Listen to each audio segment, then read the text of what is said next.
All right, so I think I am live. I think we are live. I think you guys should be able to hear me. So please let me know in chat if you guys can hear me talking. Let me know because I don't want to talk to just myself, and I don't know if the automated system, automated transition is working today. I only did aired for 20 seconds. Oh, I'm getting better then. I'm getting better. That's good. That's good. So, well, guys, tonight is going to be a really different type of show because obviously, not that we haven't been doing some weird shows lately, because and I don't say weird as a negative word. I'm just saying weird as in different, just different shows. As you guys might know, this show is supposed to be about songwriting and music, or it has been about songwriting and music for almost a year.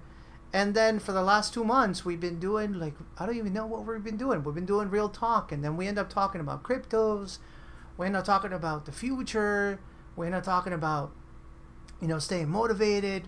We end up talking about all these things that I guess you could say are related to music, maybe, because, you know, there's a lot of creative minds in here, and they want to feel like they're putting their art and their love into the blockchain, and they want to have that long-term vision. So I guess there is a connection there, but at the same time, all of a sudden we're not so much a songwriting show. And I've been thinking to myself, yeah, Miscellaneous Madness. Yeah, that's a good name, Saipan. I like it. I've been thinking, well, you know what? Maybe it is time to rename the show. Maybe it's time to name it something different. Obviously, Miscellaneous Madness is a candidate, but I don't know. I was thinking about calling it Musical Musings, or Musings and Music, or Songs and Thoughts. I have no idea, but it's up in the air. It doesn't matter. What does matter is that we're here. This is being recorded. This is going to be shared on the blockchain later, and yeah, we're gonna have some fun. So tonight, I invited someone who is somewhat new to Steam, but not at all new to cryptocurrencies. Obviously, you guys can see that he's on air with me. As D Hens, I think that's how you would pronounce it, but you can just call him Dan, right? Dan, can you hear me? Coming in clear. Hey, brother. Well, it's awesome that you're here, man. I'm really looking forward to this conversation.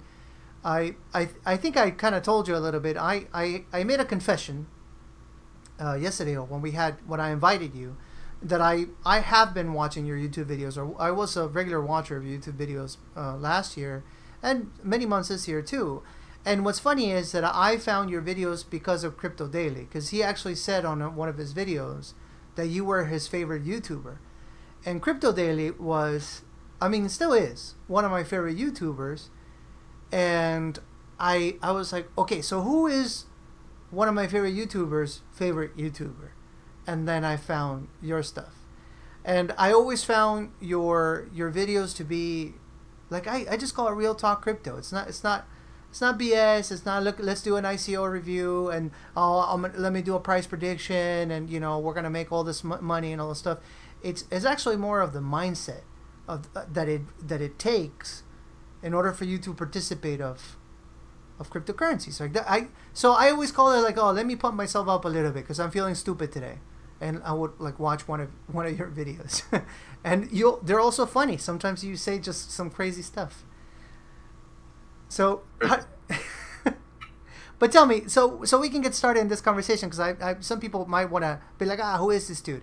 How did you get started in cryptos? Let's start there, because obviously you've been doing this for a while. On Steam, you've been here for a few months, but cryptos, you know, it's been quite longer than that. Playing poker, and I needed some Bitcoin. 16, I needed some Bitcoin to play on a site called Bavadia. It was a U.S. site, U.S. banned poker. I'm a former poker player. So when poker got banned from the United States, I moved to Mexico and Costa Rica and other places because they allowed poker, and that's what I wanted to do. Oh. It's illegal in the United States. Yeah. So I wanted to play on a sort of an underground site, and they accepted crypto. I think I still have like $100 worth of my mom's laptops because I wasn't into it when I first got into it. I just used it for the utility to play on poker. When I first started getting into it, I'm not quite sure exactly what happened, but something caught my eye, and I started researching Bitcoin, and then it finally clicked because I would research it and then I would stop because it didn't make sense. It took so long for that because when I first heard of Bitcoin, I was like, oh, that's funny money or whatever. It doesn't make sense. Like internet money, I don't understand it. Finally, actually started looking behind the gears and the cogs. I was like, all right, this is something else. And then I went down the rabbit hole, and I'm still climbing down it today. Yeah. So, let me see if I got this correctly because this sounds pretty crazy. You said you were 16. 2016. Ah, 2016. Was when I first started getting Bitcoin to play poker. Ah, got you. For a second, because you're cutting out at the beginning of your sentences, I think I don't know if you're doing push to talk or if this is if you're doing like what's it called, a sensitivity gate, or it's not called noise gate. What is it called here?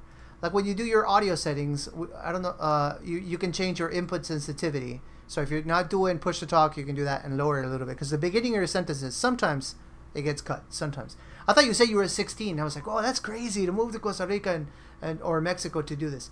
So all right, so you moved to Mexico. You started doing this stuff, and when you moved to Mexico, you just said to yourself, okay, I'm here now. I'm not moving back. I'm gonna do my thing. Did you have family in Mexico, or you just decided to do it because of it? It's like, what was your like mindset like when you made that move? I didn't. My family lived in Texas at the time. So you're. But I just left. Yeah. Looked for a place on Craigslist. Talking to realtors. I was St. Lucas first, and then I went to Canada. Was it Costa Rica? And in Costa Rica, I went to actually buy a house, and I was going to live there because I really loved it. There, and it's actually kind of a long. I wrote a Quora article about it, but put a down payment on a house. You know, it's the first time home buyer, foreign country, a little naive. I tend to take risk. It seemed like a good deal. And the guy actually, there was like a lien on the land, but not the house. So when I got the house inspected, everything was great. Special attorney to look at the land, and apparently there was a lien on the land. So I ended up losing a lot of money. Actually had to give away my dogs because I had lost all my money. It was a low moment. And then I moved to Mexico, Rosarito. I did it out, and yeah. So you've been. You could say no doubt that you've been down and out. Like if you get to a point where you have to give away your dogs, that's down and out. I had to give away my last $500 to get them homes. And luckily I found the homes because I had become good friends with the realtor because I had lived there for over a year. Uh-huh. For me. But yeah, that was the hardest thing. That was one of the hardest things for sure. Well, and I hope you don't mind me asking, how long ago was this? 2016. 2016. No, that was 2014. 2014. Wow, that's crazy. I'm not gonna lie to you. I've considered moving to Costa Rica before because I do find it to be a beautiful country. But then again, I know nothing about it except for the wildlife and like they don't have a military, and the people that I met from there tell me that it's beautiful. But like it's not like I would go there and be like, oh, okay, who do I talk to? This guy, and then I'm gonna get myself situated. I have no idea. So, but I've considered it just because it seems to be a lot more green, if I can even say that, than most of the world, and therefore I'm attracted to the idea of living there. The jungle. I had monkeys in my backyard. It was surreal. It's a very nice place to live for sure. Yeah, and it's a great place. Did you ever? Flowey lives in Costa Rica. That is true. I forgot about that, Flowey. You do live in Costa Rica. So, did you ever get to see a sloth? Those things are surreal. Yeah. Like watching an animal move in slow motion. They're awesome though. I find them to be super cute. Yeah, they are amazing. All right, so fast forward a little bit. You get in 2016. You start to get really into crypto, and you said to yourself, "Okay, I need to learn about this stuff." So how did you how did you learn about Bitcoin and crypto? Are you one of those dudes that just went straight to the white papers, or you just started and read it like most of us? Like, what did you do? It was the white paper, and then Google, Reddit, just researching, watching every video on 2x speed, finding all the information I possibly could. The first thing I did when I was when I'm on a when I'm investing in something and I like it, I know I like it, I get to a point, like a threshold where I'm comfortable, I'll bet, I'll put money on it, because no matter what, I know it's going to make my research 10x, because now it's like I have money on the line. No matter what, that incentive is always going to drive you to research more. So I did that with crypto, a lot of money, and I put most of my money into crypto, except for like rent. It was Bitcoin at, I think it was 1,600, or in that range. Was when I first got into Bitcoin. Oddly enough, my second coin I bought was Golos, which is a Steemit clone, or Russian version. So I had signed up for Steemit, and I was, at the time, you know, I was go-getter. I was like, oh, I mean, well, I'm just going to make all my Steem, right? Uh-huh. I was going to make a lot of Steem. And I made a decent amount from creating content, but as my money grew, I realized that I wanted to make an outside investment.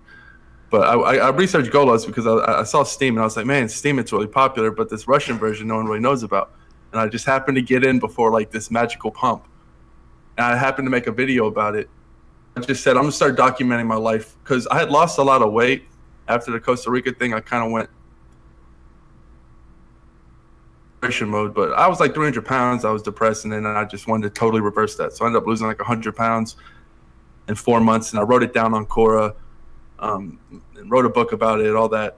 But I really wish I would have documented it, like my thoughts, like, you know, weekly thoughts or daily thoughts about the progression, what was going on. That'd been really valuable to me. So I said during my crypto journey, I was like, because not to sound cocky, but I knew what I was going. If you put in much work, you're going to expect results. And I was like, okay, well, this time I'm going to document it. And whatever happens, you know, failure or not, it'll be interesting to go back. Yeah, you kind of have this attitude, right? And I know this from your videos. You kind of have this attitude of like, I'm gambling, but I'm not gambling blind. So I've done all this research, and the reason why I feel comfortable is because I know all these things already. It's not like it's not you're not FOMOing into stuff. You know what I mean? So at least I've never seen you FOMO on any of the videos. The only thing I'll FOMO in is on something like I know like the back of my hand. No, I'm getting a killer deal in my eyes. Yeah. Agro is asking in the audience, how'd you lose the weight? So it was a combination. So it's funny, when I went to go lose weight, you would think most people would type in how to lose weight quickly or whatever.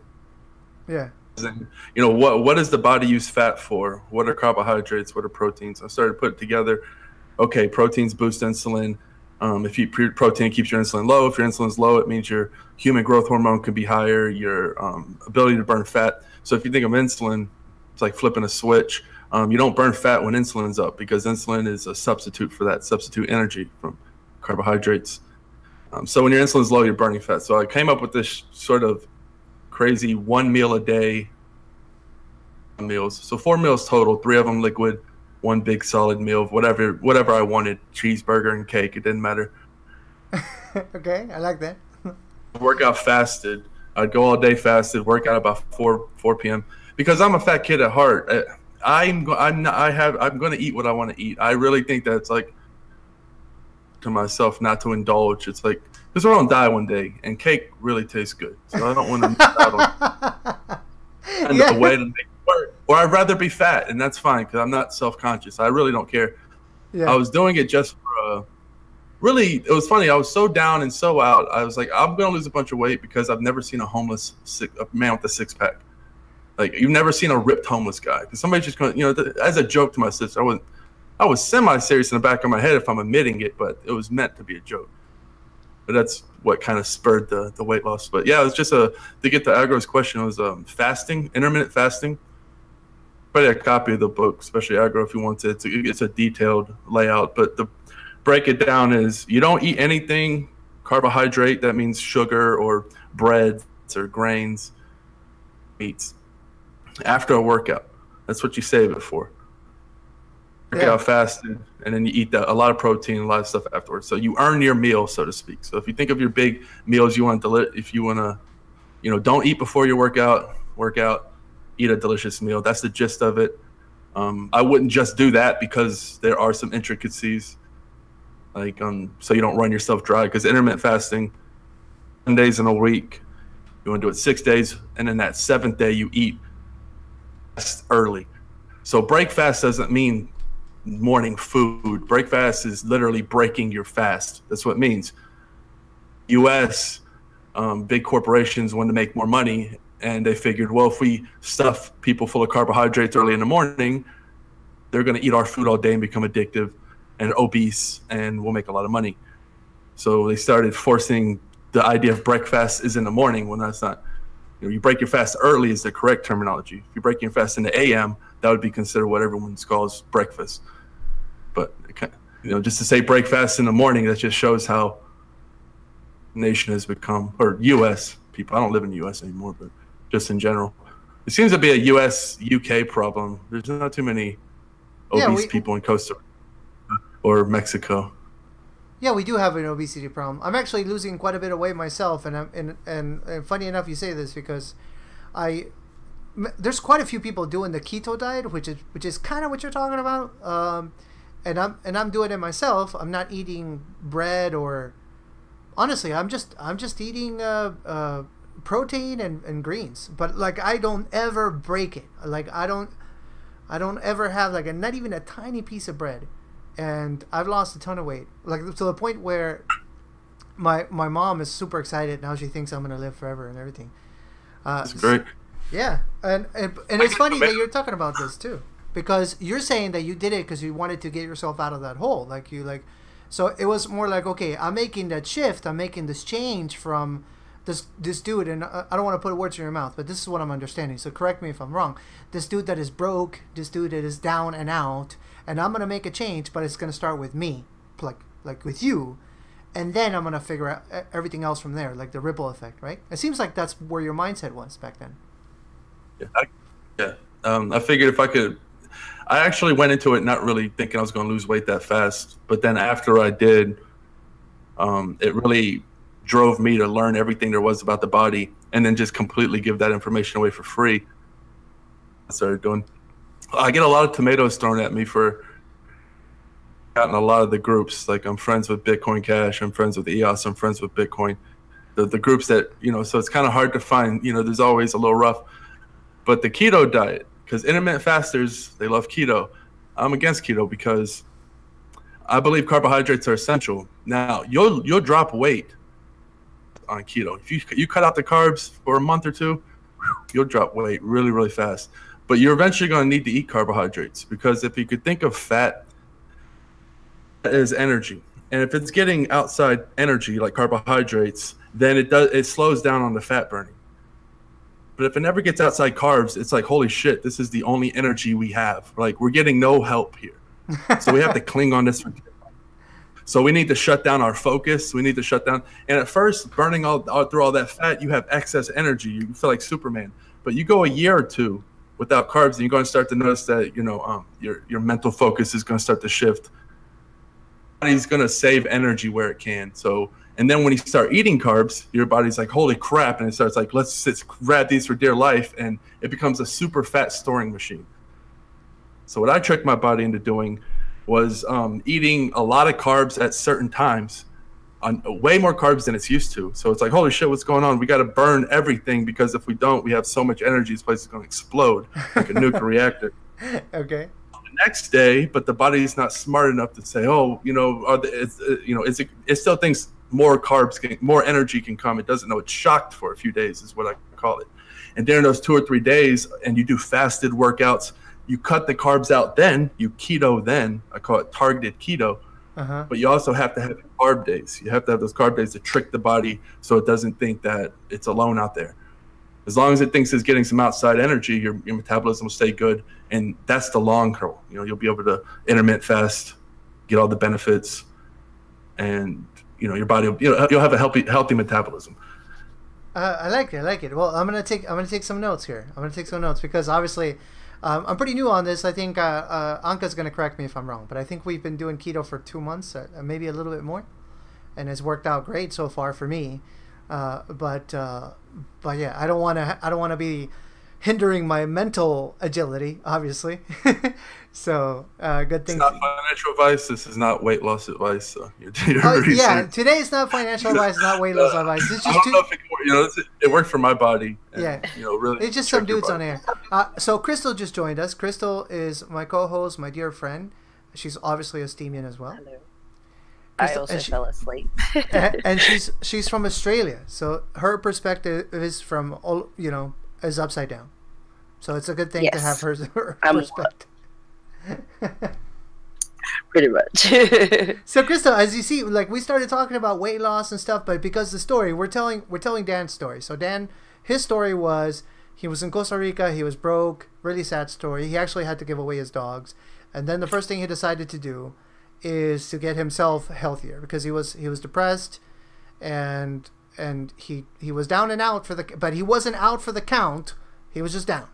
So yeah, it's a pretty cool story. So all right, so then what happens? Like you get into this whole Bitcoin thing, and then once you get in there, let me just explain what happened to me just for a second, and then you tell me if it was similar, because I think it is similar in most people. Like what happened to me when I started to learn about cryptocurrencies is that I ended up learning more about how fiat works, how the actual currencies of the world works, and then I realized that my whole life I've been living some sort of bullshit. I'm like, what? Like, what do you mean? Like, my concept of what I thought was valuable, like my concept of value, effort, work, all these things started to shift. And then all of a sudden, going back to the old way of thinking, oh, I need to go get a job, pull my 9 to 5 and all that. It literally feels, this is how I feel, it literally feels like you're saying to me, hey, listen, we want to break some bones. How do you feel about that? How was it for you? Was your process like that, or like how did you fall in love with it? Yeah, very similar.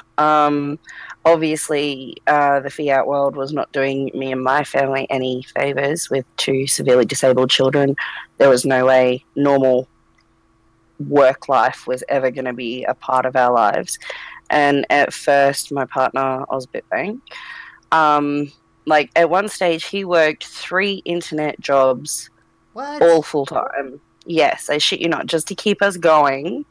He was working 3 full-time jobs, and he did that for like maybe 8 months. He was so burnt out at the end of it, it was ridiculous.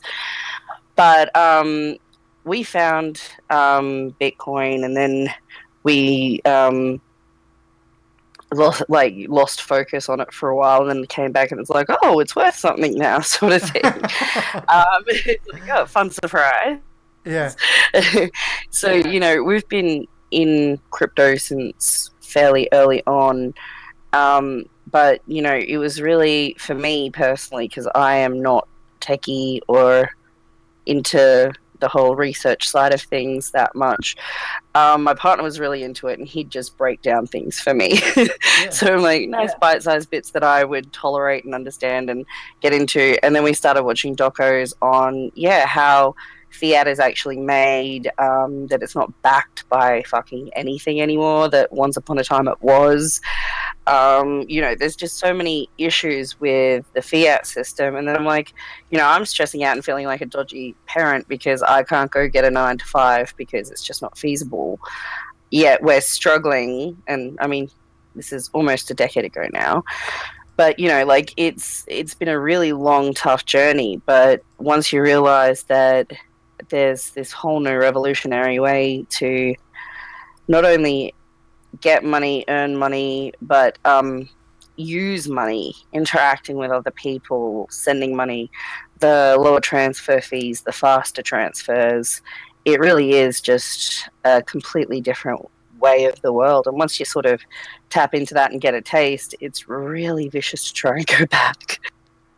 Yeah, 100%. How about you, Dan? Like, do you feel somewhat like we share similar backgrounds here? Like, yeah, obviously through you in Costa Rica, Crystal in Australia, and me in Florida, but like all of us have had some sort of progress of awakening, I guess. It's the only word I can use. Definitely similar. It was macro for me at first. It's sense at first, and then when I started to see, oh, okay, well, is really teetering. The U.S. dollar is becoming decoupled every day. Bitcoin is the world reserve for crypto. With U.S. dollars, the same for fiat. These tensions started happening. It's backed by nothing. They're printing it out the wazoo. There's all of this stuff is just inflated with debt money, and there's so much fiat out there. And it's not just U.S. fiat. These countries, all of these governments have been overprinting, and they haven't been caught with their hand in the cookie jar yet. And that's right. Absolutely. I also think that it's absolute bullshit that like a corporation, a bank can invent money out of thin air, but a person can't do it, an individual. So like they've like got a license to print money and make money on typing digits into a computer and saying that it exists. Like that just broke my fucking brain. Yeah, basically. That is it. And then, I mean, I don't want to go too heavy into the technical aspects and get all economics in here, but like if you learn about negative interest, it makes your mind go like, what? So they, the central banks print money, give it to the little banks, and then the little banks have to even pay less. And then you go like, so how are the bonds holding up? Like if you go down this rabbit hole, what happens to your brain is something amazing. It's all of a sudden like, it literally feels like waking up. It literally feels like, man, this whole thing is bullshit. Like, it's like a magic trick that they pull. Like, oh, you want to buy a house? Okay, let me tell you what I'm going to do. I'm going to stick my hand in a time machine, right? And grab money that doesn't exist. And I'm going to put it here today. And then I'm going to charge you interest on something that doesn't exist yet. On the value that I think one day is going to have. And then... But now you got to pay it back. And how did I stick my hand in this time machine? I just did it. I just put a little number in the computer. Done. Boom. Now you're my debt slave. Now get in there and freaking feed the monster. Like when I understood this whole thing, it just made me go like, what? What is up? And that is why I'm bullish on cryptos in general, because like once you understand this, then once you get the slavery system, then you know it cannot exist forever. There's absolutely no way it's going to hold up forever. Right now we are in a bubble of everything. I don't know if you guys know this, but today the Dow like took a really big dip, and this might be the beginning of the end. It might be. Are you aware of this? I wasn't aware of it. No, I haven't really looked at anything today. I just fell asleep after I spoke to you. Like great, it's only midday here, so like I only got a couple hours sleep, but yeah, it's been an uneventful morning. Oh wow. So Dan, tell me now, after you left Costa Rica, then you went back to Mexico. So we're going back to the story now, and I know that you got a lady now. So did you meet your lady in Mexico, or did you move back home and then met her here? Because I know because I asked you in the chat, so I'm kind of ruining a little bit. I know that you don't speak Spanish, or not too much, but she does, obviously, and she speaks English. So where did you meet her? Like in Costa Rica, in Mexico? Mexico. In Mexico. So you went back to... About 3 years ago now. Or 2.5 years now. About 2.5 years now. So you went back to Mexico after you left Costa Rica? You didn't go back to the U.S.? To the U.S. to live, only to visit family. You would never go back? To live, probably not. I wanted to buy a place, and I think that I want to live the house. I might I don't want it to happen, and I hope it doesn't. But it's kind of hard to not see it, a housing crash, along with what's about to happen. So I'd be more inclined to buy a place then. Sorry. As an Aussie, I just have to say the Australian housing market is basically where I think the American housing market was during that big bailout you guys had. I think it's something like the property industry is 4 times the GDP of Australia. Properties are fucking insanely expensive, and we've been in a bubble for so long. It is destined to break, and I'm just like, come on, break already. I like it. I like it because this is exactly why the world needs crypto. Right? Even though this is a horrible thing, I like it because we're here. You know, we're being smart. We're still early adopters. Even though a lot of people think that we missed the boat. Like, oh my God, you missed the boat. Yeah. No, we didn't. No, we're still early adopters. So I like even for Steam, I mean, it's funny because I've been here for 2 years, but I remember people who'd already been here well longer than that for me when I got here, like at least a year. And I'm just like, you know, I thought I'd missed the boat. And now I hear people come in and it's like, oh, it's not fair. You've got to, you know, the new people don't have a chance. It's like, you really do. Everyone has a freaking chance still. It's really an open space. Hands down. So Dan, let me ask you something. So I'm gonna pick your brain. So you said you found Golos and whatnot. Now, what made you interested in Steam? Because I know you found Steam, you made an account. You said this to me already, and then you kind of went away for a little bit, right? And then you said, no, okay, I'm back, and you're right now a big stakeholder of Steam. You actually bought quite a bit of Steam. You powered up, and you're being part of this community now. So what happened, like that all of a sudden you said, okay, this is where I'm going? So when I wouldn't say it was the Alex Jones event, but so I was kind of getting really annoyed with YouTube. They weren't paying anyone anything. I mean, I didn't make barely anything. I knew I'm not one of those people to say, oh, I'm shadow banned, that's why my views are going down. But you know, I cuss, I talk about some crazy stuff. I don't hold my tongue when it comes to governments and all that stuff. So I felt shadow banned, and I felt like a lot of other people were being shadow banned. Just that concept, it really angered me. So, and I tried to get on dtube several times, but just I couldn't figure it out. It was loading errors, and that hard fork, or not the hard fork, the update came for dtube. That one that made everything a lot better and a lot smoother. And since then, I've been able to upload. And the moment I figured out I was able to upload, I was like, all right, I'm done. I'm quitting. And I didn't want to make some grand gesture. It was just a random video. I actually made up my mind that morning before I was doing my video. I had what I was going to say. I had my normal video. I just kind of freestyle. I'll jot some notes down to look at. Yeah, I think I'm going to just quit YouTube today. So I put that at the top of my notes, quit YouTube. And I said, I just freestyled it. And I never went back. Brilliant. Yeah, I'm just going to quit YouTube. I actually saw that video. There's a video of Dan, for those who are interested in his YouTube channel, where the name of the video is like, this is my last YouTube video, and it starts with his intro and whatnot. Dan's intros have always been kind of funny. He used to have one that it was like a hip hop kind of something. They call me Dan, and I don't know who made that for you, but it was funny, and it has like a weird scream at the end. But the intro now is like, I don't care about the price. It's like almost all of a sudden like you bitch slapping people that are, you know, screaming. Yeah, because like a lot of people, and I guess it annoys me too, right? But Dan, I guess, doesn't hold his tongue, and he says things like in his videos like, oh, those people are like, oh, when is it gonna go back up? Like, shut up! Like, you didn't do your research. It's your fault. Like, if you bought something, like, you know what? Let me have Dan say it. What is your opinion on those people that are crying foul because I bought a coin and it's down? I won't say it. You say it.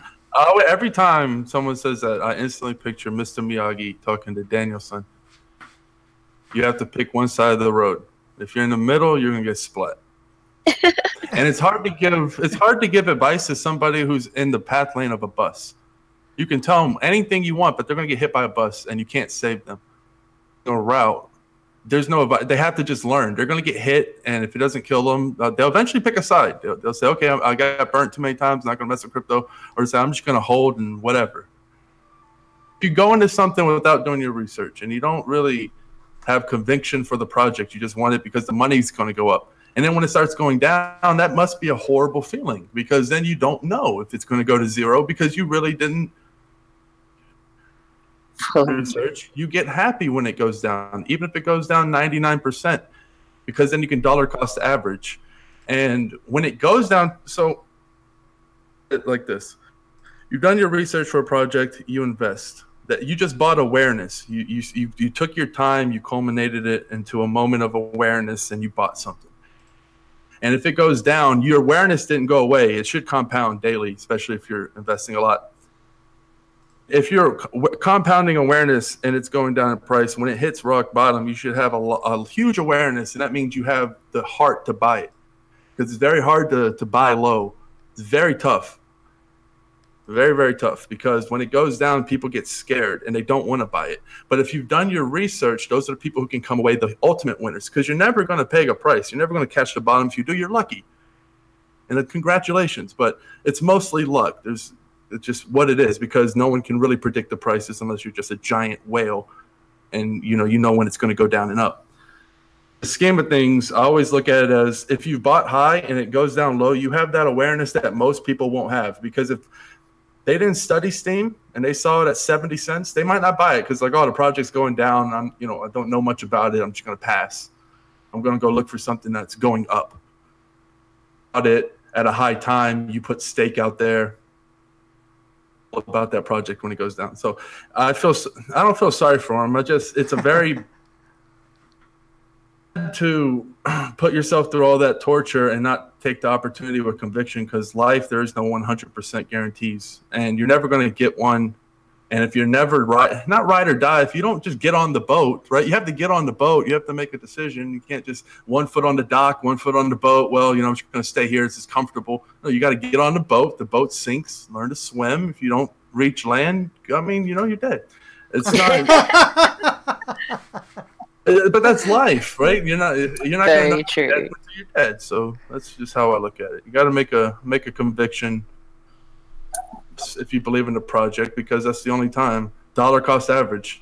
Not financial advice, obviously, but that's the only way to win. That's how I won. I fearlessly bought the dips in projects that I relentlessly researched, and it paid off very well for me.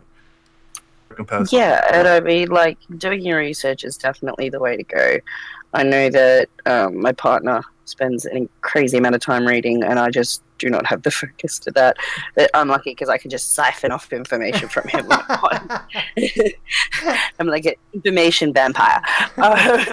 But, like, for me, one of the reasons why I was keen to get into Bitcoin originally was because of the blockchain technology itself. I didn't actually think about the money side of things at all, because it was so low in value. It didn't really seem like it was going to go anywhere for a very long time. And as I said, we ended up forgetting about it. But what I liked was the fact that it was decentralized, and that even if there was sort of an attempt to take down something, it would have to be an attempt in multiple locations. And once it hit a certain size, it's kind of like too big to fail almost, because there are too many people who have invested too much time, money, and effort to let this go down now. And now Bitcoin, as we know, has been around for like 10 years almost. And it's, people live only off crypto, and they couldn't imagine a world going back to the mainstream banking system and all of that bullshit, just fees for them holding your money. I mean, what kind of a fucking joke is that? If you think about it and you're like, I'm paying you to hold my money, why? Like, what function do you really serve to protect it? You're just inventing it. There's nothing there. Once you realize that, it's all just really fantasy and fun stories, it's a lot easier to move away. But the other thing I really liked about Steam especially was it doesn't require a financial investment. So it's more open to everyone to be able to, get a foot in the door, get something, because you can just dedicate time by posting and putting out content. And then it really can be something that you love. And it doesn't have to be the crypto side of things. It can be anything. As, this used to be a music show, because Menno and I are judges of open mic and stuff. So, we're both really into music, yet we're both here. We're both into other subjects and stuff. And because we're passionate about it, we do all right. And it also didn't cost us any fucking money to get in, we could just post and build up from there. Well, what they call sweat equity, right? I have bought some tokens, obviously, but with some with some ugly fiat, but I put a lot of work in. And I'm really proud of the sweat equity. But I agree with you, Dan. Like 100%. I agree with you, Crystal. Like like obviously us three, we're just like maybe we're in a bubble right now. We're like echo chamber because like, yeah, fuck, fuck yeah. But I do want to pay attention to M1 in the chat just because that's why we have a live audience, so we can maybe put some perspective here. M1 is saying, this is M1, and he's. And I know why he does this, because M1 is somewhat like, oh, let's bring the balance back in. So he's not a fudder per se. He's just somebody that likes to do the counter argument. So he's saying crypto could crash into nothing overnight. Nothing is foolproof. Like if somebody says that to you, Dan, what do you respond to that? Like I don't want to respond. I think I've already responded something of the sort to M1. Like a similar question, but what do you think about when people say that to you? Oh, this whole thing could die tomorrow, man. Like, wake up and all your bags are zero now. Well, I would say I 100% agree, and you got to be prepared for that. Yeah, that's right. Happen with fiat, same thing can happen with governments. Happen to anything. Now, yeah, of course, it's more. You can say it's more likely in a new speculative, radical, new technology. Honestly, I've done enough research where I feel a lot more comfortable with my money in crypto than I do in a bank at this time. Yeah.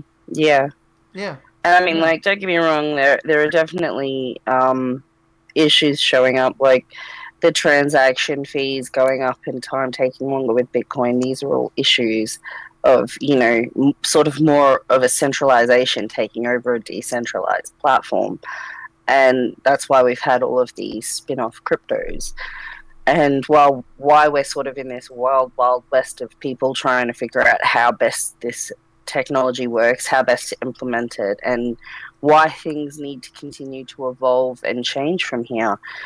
We can't just plateau and think it's going to be all right and, Steam will be amazing forever.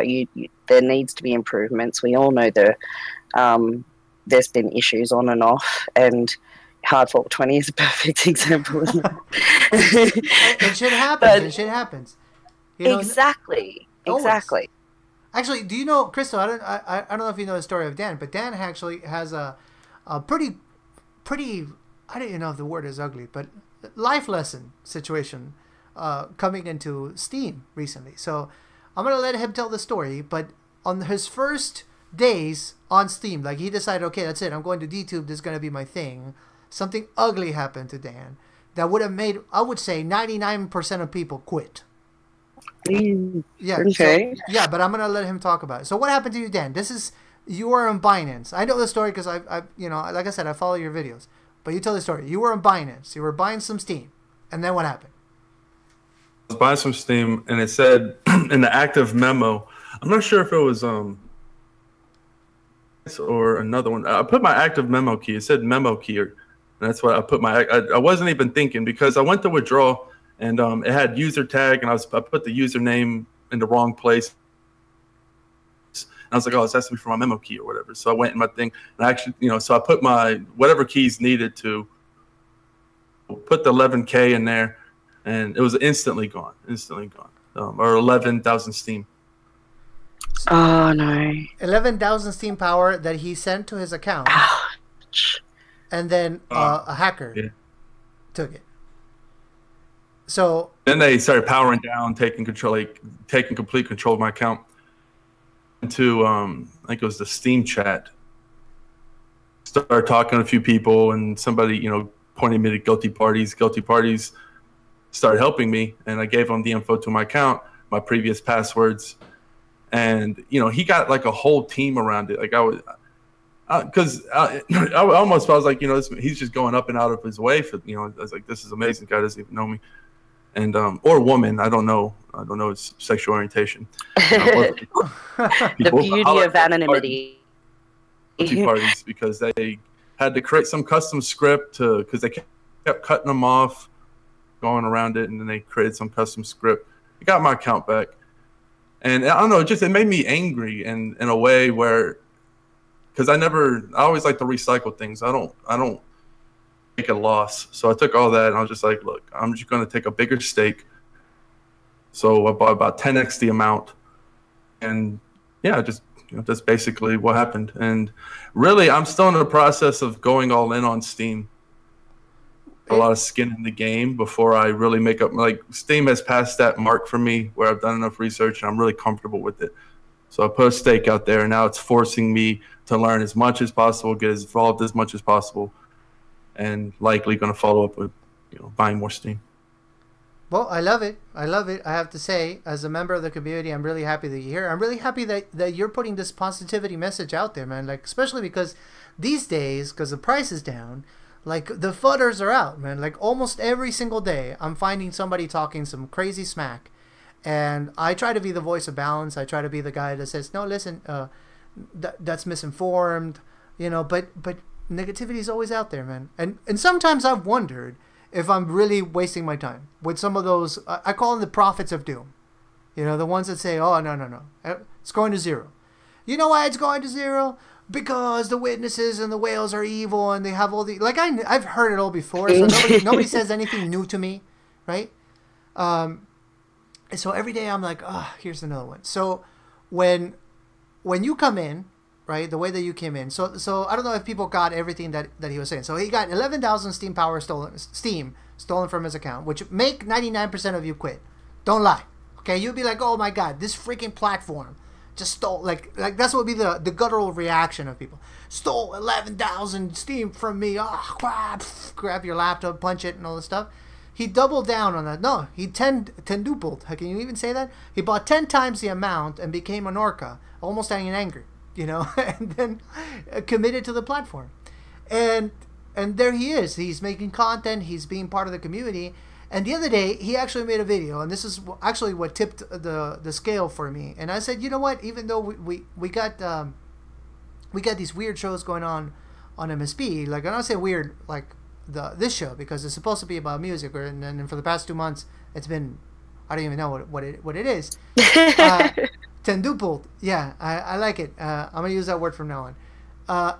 I was like, no, let me bring that over, because I loved what you said on witnesses. I freaking loved it. And the phrase of you gotta eat your own dog food, I'm gonna take that shit with me wherever I go. Can you talk a little bit about that, like what you meant by all, like when you're talking about how you see a stakeholder of the platform, what it means that you you know what, I'm gonna curse a little bit, but it's okay. I'm gonna curse because Dan is cursing, Crystal's here, and so fuck it, I'm gonna curse, like yeah, like my goal, like it in there like a jab. Yeah, it's like, well, like when you say I fucking care, like give it to me, like pretend that I have not heard that video.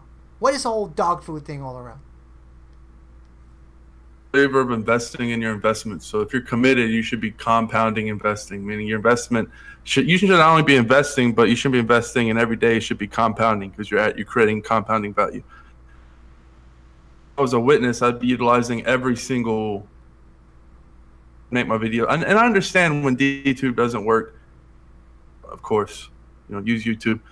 And you use YouTube in parallel, right? I'm not telling anybody what to do in that aspect, but I really firmly believe that you should be posting on content on Steam.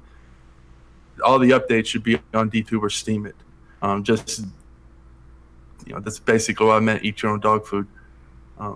Create the content, because one of the things that I really hate is when I'm forced to watch it on YouTube. So I have to to go in, and then that's when I have to watch a video. Necessary. But it definitely irks me, because not only the competitor, it's like Vader in a way. It's like the dark force. It's like the centralized force that can really, really get out of hand very quickly if we allow it.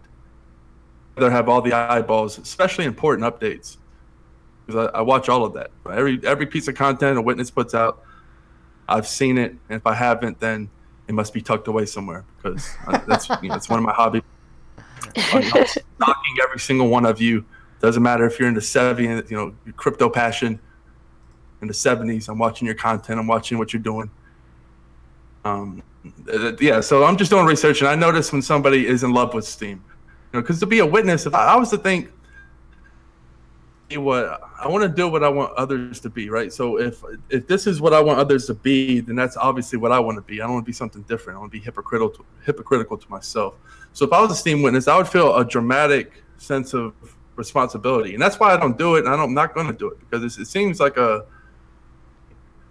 I would take it very, very seriously, especially if I was a top witness, and anywhere around that. It would be a life passion for me, obviously, and it's. I think I don't know. I have a key to see through who's not passionate. Well, my partner, Osbitbank, I'm not sure where he's sitting today. I haven't checked, but I think he's number 7 witness. And yeah, it takes a lot of time, effort, energy, and focus, I have to say. And I respect everyone that's made it into the top 20 and is working their way up. No. And yeah, it takes a lot of work, time, effort, energy, and I think a lot of the people that talk about witnesses and stuff may not necessarily understand everything that they're saying with that whole FUD and stuff you were talking about, Menno. Oh, 100%. I think FUD is just people that are misinformed. That's, or like they just don't know. It's just I can't use another word, but they're ignorant. And I hear stuff that to me is so basic. Like the other day, this guy writes to me. I get trolls every now and then because I'm always, like I said, I'm always trying to put some positive message out there. So every now and then I get a troll or two. And this guy was telling me like, oh, but you don't understand. They made Steam inflationary so that, you know, so it's just like fiat. It's just a scam. It's a Ponzi and all the stuff and all that.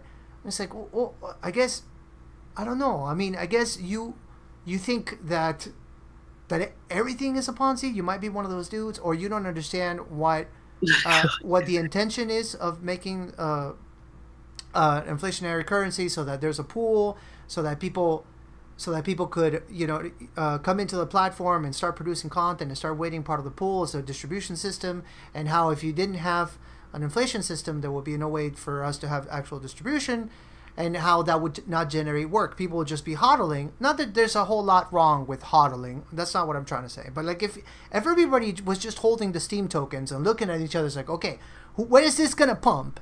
Then we would have no development. We would have no community. We would have like nothing. None of the things that give this freaking blockchain value. You know, so the fact that it is the way that it is obviously by design, because it creates work. And by creating work, then you create value. So the people that say that to me, I go like, what are you thinking? Like, I don't understand you. Like, and the worst part to me, which is kind of funny, is you are also holding the bag. So like, I'm not talking about Crystal or Dan, obviously. I'm talking about to the hypothetical guy calling for the end of the tokens. You know, they're saying, oh, Steam is going to zero. You're holding a bag yourself. You have whatever it is. You have 1,000 Steam, 2,000 Steam, 3,000 Steam. It doesn't matter. You have something, okay? And here you are saying, "Oh, we're going to zero and all this stuff." It's almost the way I equate this is like you're grabbing a hammer and you're smacking yourself in the head and you're saying, "Man, this is gonna hurt," and you just keep on smacking yourself in the head. Oh my God, this is gonna hurt. Like I don't understand that mentality, you know. So I don't know, how do you deal with negativity, Dan? Because I'm sure you get it. Like actually, I've seen your YouTube comment section. For the most part, is people that really like you, but you've had your fair share of trolls. I've seen it. I've never replied to them, but like, do you ignore it? What do you do to? I think it's a missed mindset on their part. It's always like the end of the world scenario. If you know the world's going to end, if you're negative, the world's going to end. If you're happy, the world's going to end. Being negative is what the equation comes down to. And if you do, then, you know, ride that horse all the way down. Negative feeling always saps my energy, makes other people around me in a negative mood. And then, so I don't like being negative. So I just look at it as done. And it all comes down to, I hate using the word research. It just seems like people are flimsy. It's true though. It's true. It's being informed is the most crucial part of, you know, having a clue what the fuck you're talking about. Steam it, and not going back to eating your own dog food. It's not just witnesses or anything like that. It's also investors. If you invest in something, it's cool. Hey, you want to be an investor, you want to be a passive investor, that's your right. But I'm more of a get every opportunity, because I came from a poor background. I know the meaning of money. I know the meaning of missed opportunities. And if you have any opportunity to even raise the value of your investment 0.0001%, why wouldn't you take that if that's where your money is, your financial, what you're working for? Money is very important in this world. Money is time. And if you're trading all of that and you're not giving your all, because you can invest in Apple, but what are you going to do? Make a video about Apple and the stock's going to pump? No, it's not going to happen. You can't do anything to make the stock Apple. You can't do anything. But with Steam, you can actually provide value, help people, new people. I mean, there's so much you can do. One individual can create so much value on the Steam blockchain. It's amazing. That's the other thing, because I see so many go-getters. I'm looking around, and it's like being on a team with like the Avengers, because you see all these people that have your back and they have all these magical talents, and they're all working together. And it's unlike anything I've ever seen when it comes to a financial. I know it's not a security, and you'll have all this red tape and all this safety, cushy, buybacks and what have yous. But that's not the future I see. I see the future as DAX, decentralized autonomous corporations and communities that come together, work together. Decentralized social media is a must. Centralized media is the stupidest thing I've ever heard. You give a couple of guys in a room complete control of freedom of speech.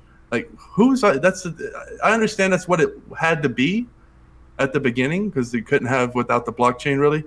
So of course it's going to be centralized. But now that we can move away from that, we'll look back at that as just crazy. Like, you remember when Mark Zuckerberg used to have access to everybody's messages? Like, what kind of crazy shit is that? And they can alter elections, shadow ban people. We're going to look back at that as like slavery of freedom of speech, and it's going to be horrible because it's caused lots of wars. It's caused lots of hate and divide because it goes the strings. Well, that's. Yeah, Ian Warp is saying in chat, to quote Mark Zuckerberg, people are idiots. Yeah, he did say that. I don't think he's a good person, to be honest. No, 100%. Like, he seems super dodgy. Yeah, I'm not going to be one of those dudes that said he's not even a human, or it's like, no, that's not a human, look at his forehead, he's a reptilian, or whatever. I'm not one of those dudes, but I don't think he's a good person. I really don't. Over his best friend, so that's not a good sign. Exactly, he backstabs his best friend. Back all the way through, you're gonna stab him in the back for money. That just shows.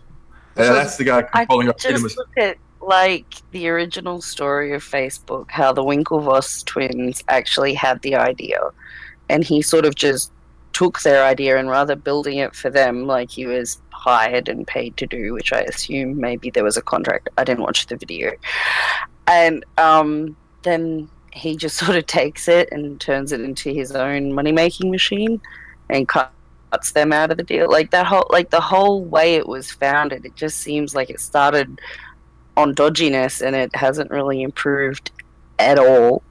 And I think it's just funny how he's made it so people are so used to just giving away their information for free, and they haven't even realized that they're doing it. They don't understand the implications of what they're sharing and how it can be used against them.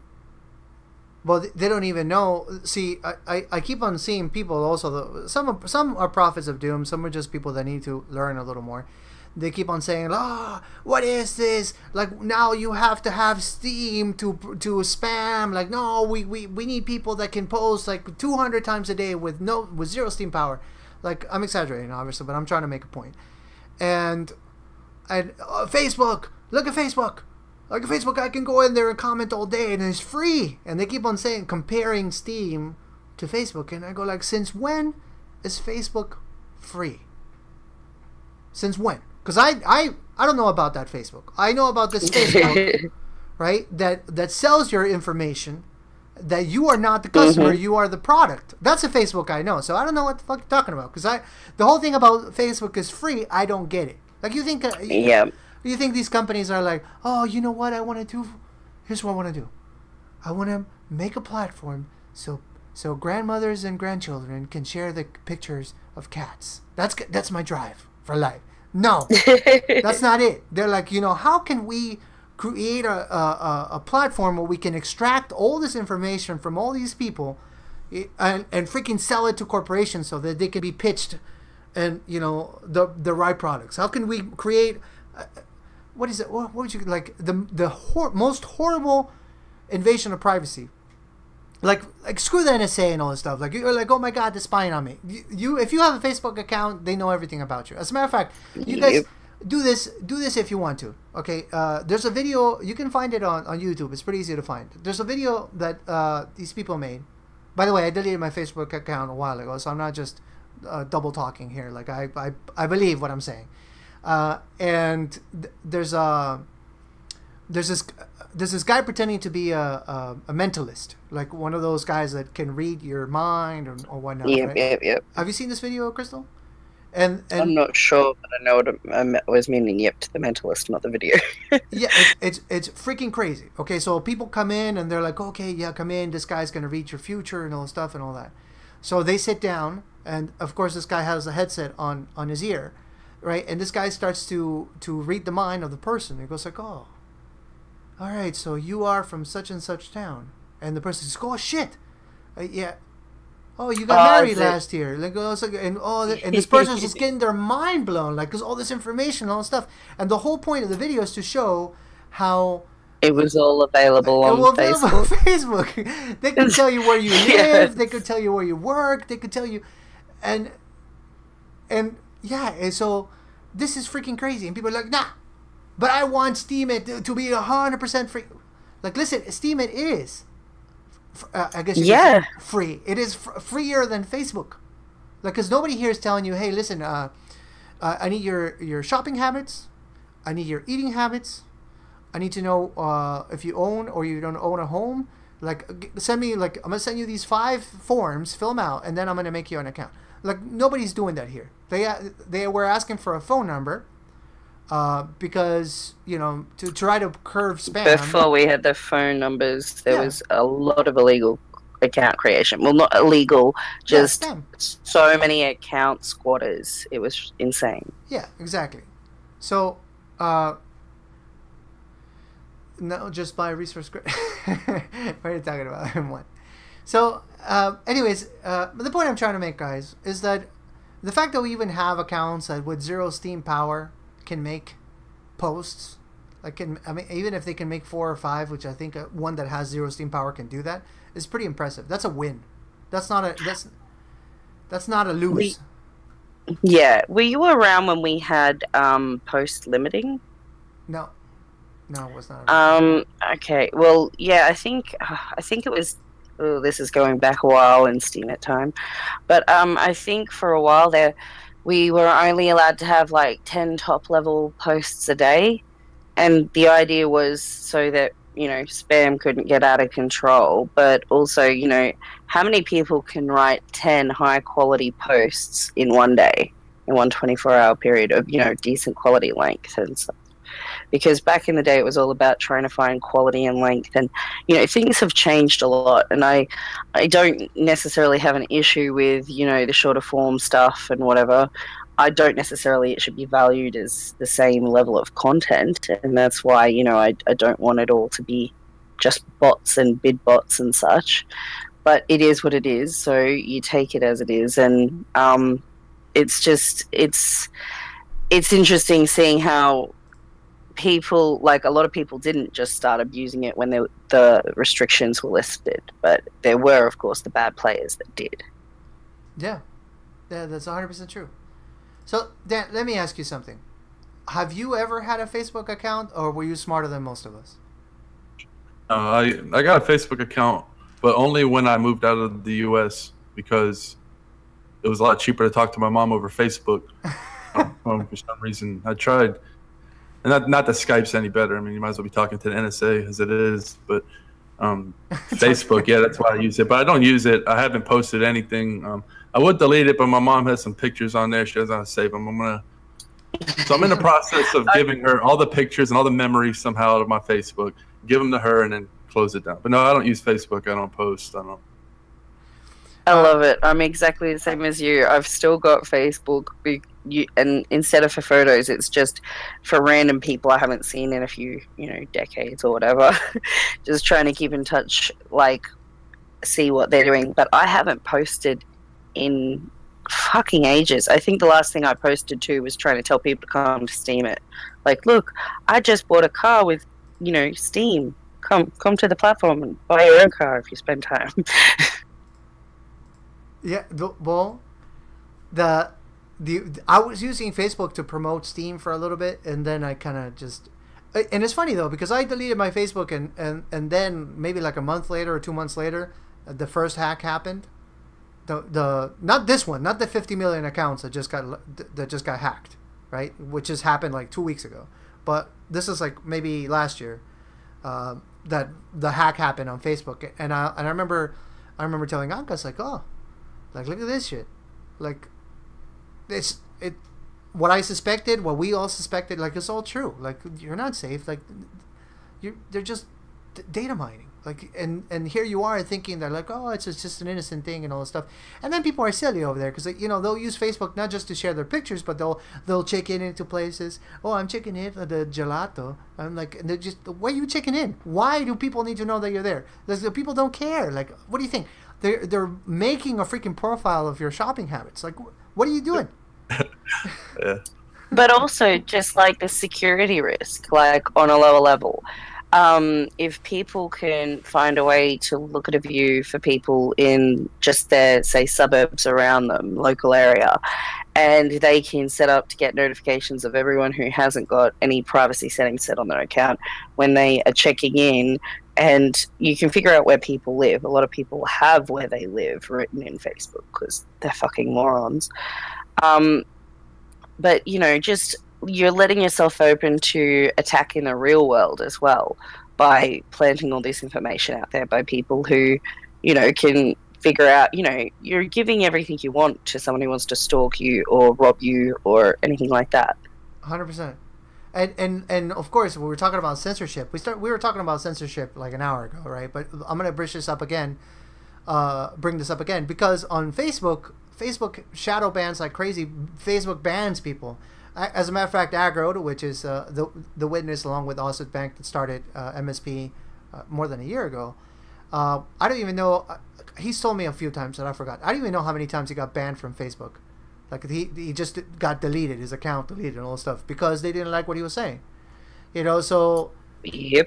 Talk about a place where freedom of speech doesn't exist, regardless of what you want to talk about. Oh, 5 or 6 times. Look at that.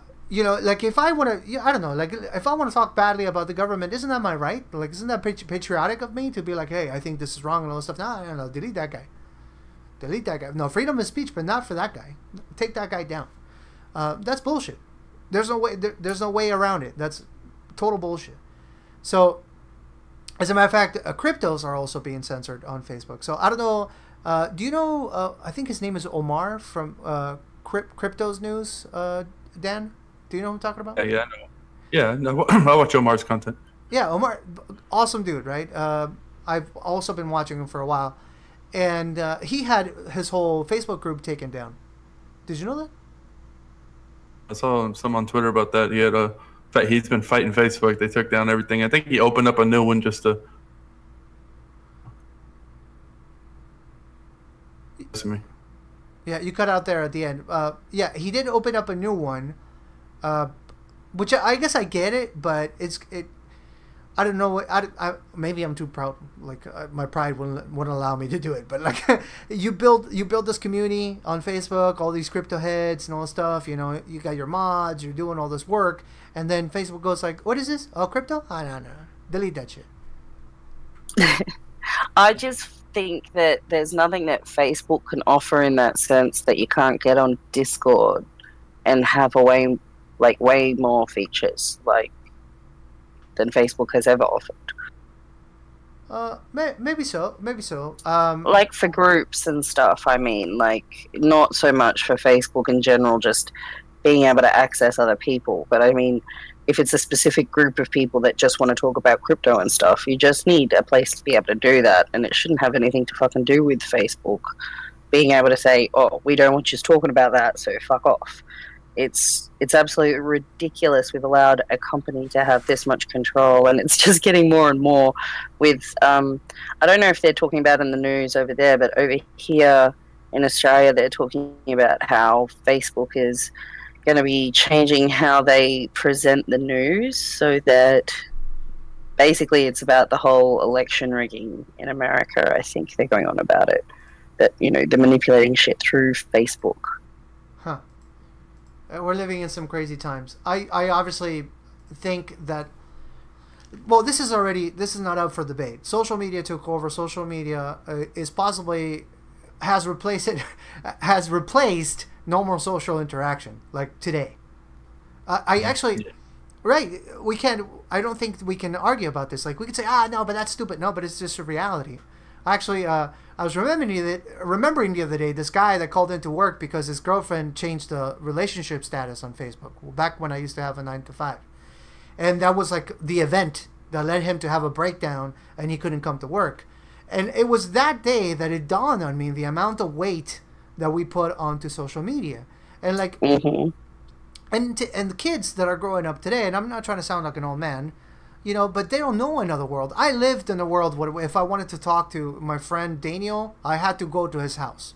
Like, if I wanted to leave him a message, call his mom, be like, hey, can you let Daniel know that we're going to be at the park and you know, tomorrow, so we can go play soccer? Like, I lived in that world, but that world doesn't exist anymore. Like, people today, the kids today, they're like, oh, yeah, no, I Instagrammed about it. No, I saw it about... Well, no, I sent him a private message on Facebook. No, I put it in his wall. Like, that's the normal. They don't know the other thing, right? So, and we're not going back. It's not going to go back. But the next step, it is the obvious step, like Dan was saying, and I'm sure, Crystal, you're going to agree, is social media on a blockchain. That is the obvious next step, because then we have the centralized system that got corrupt, that is screwing us over, but it became somewhat of a pillar of social interaction and socioeconomics, really. So now, well, let's migrate from the corruption freaking pool of crap, and let's go to a decentralized system. Oh, you know what? You want to own your data anymore? Like, now? Do you want to not be freaking subject to all this corrupt system? Like, well, get the fuck out of there. Like, come over here. Like, that is the obvious choice. 100%. And there's also, you got to look at the issue with Facebook specifically, and how it's training, I guess, kids more so, but really everyone is so fake there. Like, they want to project this image of the perfect life, and that everything is brilliant and nothing's ever wrong, and they do all these wonderful things, and they're, you know, the best mother out there. And it's not real. Everyone's like living in this, I don't know, airbrushed sort of reality where they want to present this image of who they are rather than showing people who they are. And I think that once we lose the authenticity, and kids are being raised with this now. I probably got Facebook when I was in my 20s. So, you know, I'd already gotten over all the bullshit, but I couldn't imagine growing up with the pressures of being a teenager and then having all of this ability of, like, creating this warped view of yourself. It's just, you know, it's fucking up people, and it's so fake. And I remember, I think it's a YouTube video, so sorry. But it was like a skit about this couple, and they've gone hiking, and they are fighting the whole way up the mountain. They are just in the worst argument ever, but they get to the top, and they pose for a selfie, and they post it saying, you know, relationship goals, aren't we, you know, we so in love, best day ever, and all, yes. Just absolute lying bullshit. And then the moment they've done that and they've checked everything out, they just go straight back into their fight. That is the truest version of Facebook and social media that is out there, and it freaks me out that that's what is the norm now. Yeah, that is some crazy shit. Yeah, I forgot about that video. That video is pretty awesome, and it puts things in perspective, really. Piggybacking off that, you could say, piggybacking off that, you can say people growing up nowadays, life interaction, and they see everyone has these perfect lives, and then their lives aren't perfect. It's gonna fuck up a lot of kids. So you're gonna have like a whole generation of people who don't feel like they live life. Exactly, and is fake. The mental issues that's going to cause in the youth, because we're talking about a couple of generations together here have had massive leaps in technology, And I mean, the world has changed. Like, my mum wouldn't let me go on a computer without supervision when they first came out. Like, it was like, no, you have to be in the lounge room and be watched. And now kids have their phones and iPads and Xboxes, and they're just in touch with people on every level. And then there's the social media aspect, and it just, my skin crawls at the implications. Yeah, 100%. 100%. Dan, if you don't mind, let me ask you something related to Steam content, because you also talked about it in your video, but I want to make sure we talk about it here. You were saying that, in your view, dtube, and I agree with you, by the way, but I want you to elaborate on this a little bit. The dtube should be the place to go for cryptocurrency videos. So my question is, how do we make that happen? How do we get all the YouTubers that are doing crypto videos to dump YouTube and come over here? Well, I think we had a good rush at the beginning. I always look at it like the Tom Sawyer effect. So not saying that Steam it's a fence, but just to paint an analogy. Everyone was having so much fun on Steam, and everyone was making a lot of money, and everyone was happy. It's not just about making money. It seemed like the fun place to be, right? You walk past a party, and everyone's cheering, everyone's happy. And what happened was the bear market came, died down, and people started arguing. And so I think it's a combination of the bear market, but also meaningful content that's meaningful to you. It's going to be meaningful to other people, and everyone keeps uploading. And that cycle a lot quicker. I think that moving forward, we just need to. Are you saying that? Oh, but here's the deal. I agree with the bear market. Kind of made a lot of people leave. It's one of the things that kind of, I guess you could say, kind of bummed me out, because I realized that most people are short-sighted at that point. When I accepted it, I was like, well, most people are not here for like a paradigm shift. They're just here because they're thinking of today. They like go, oh my God, let me get my hit. Oh, I got my whale vote. Goals. Yeah, right. It's almost like they're getting a hit. Like, they just prepare the arm. Get me my whale vote. And when it doesn't happen, oh, okay, that's it. I'm out. This is a scam. I made a post and no whale voted it. You know, but it took me a while to accept that was a reality. Obviously, today I'm more okay with it. I don't like it, but I'm more okay with it. But one of the things that happened to me was, like, I went out there. Like, I actually took it upon myself and I said, okay, I'm gonna go bring all these YouTubers, right? So I started, because I'm not a shy guy. Like, I don't mind talking to people. I don't mind talking to a president of a country. Now, he would never talk to me, but I don't have that thing that you're supposed to have. Like, oh no, that person is famous, don't talk to him. Like, I don't have that. It's broken. That chip is broken in my head. So I'm like, oh, let me just go ahead and start messaging people. So I started to, you know, whoever would respond, I was like, all right, let me write to this guy, let me write to this guy, let me write to this guy, and then I started to bring some people over. Like, among them, the ones that stayed, like David Pacman is one of them. It's like, because it's like, hey, we get news here, we get news on the blockchain. Then, you know, like TJ Kirk, the amazing atheist, is a crazy dude, really funny dude. Some people don't like him, but whatever. He's a funny guy. He's got a big audience. Oh, let me bring him over and all this stuff. But then, of course, just like you said, at the beginning, they were like super excited. Oh, this is awesome. As a matter of fact, TJ made a video telling YouTube to screw off back in the day, and then he went back to YouTube. But then, like you said, the bear market happened, and then they left. Most of them did. A few of them stayed. A few of them, you know, posted for the last time 3 or 4 months ago, so they gave up somewhat recently. But I'm thinking, okay, how do we prevent this from happening again? Because we know there's going to be a second bear market. I don't know when the next bull market is going to be. Like, I feel like it's going to be soon, like we're bottomed out. That's my opinion. Of course, not financial advice. I have to say that too. I feel like it might. But then again, I don't know. However, I do know this. We'll go back up, and then we're going to go back down. So when we go back up, we're going to bring another wave of YouTubers, for sure. Another wave of users, another wave of content creators. How do we make them stay when we start going back down, or I just have to deal with it? I think it's funny because and Facebook, all these people, they're just going to keep shooting themselves in the foot. So it's just going to be this natural onboarding. Like, just get there. It's going to be on by desperation. People are going to get banned. And like, well, fuck, I have no other game in town.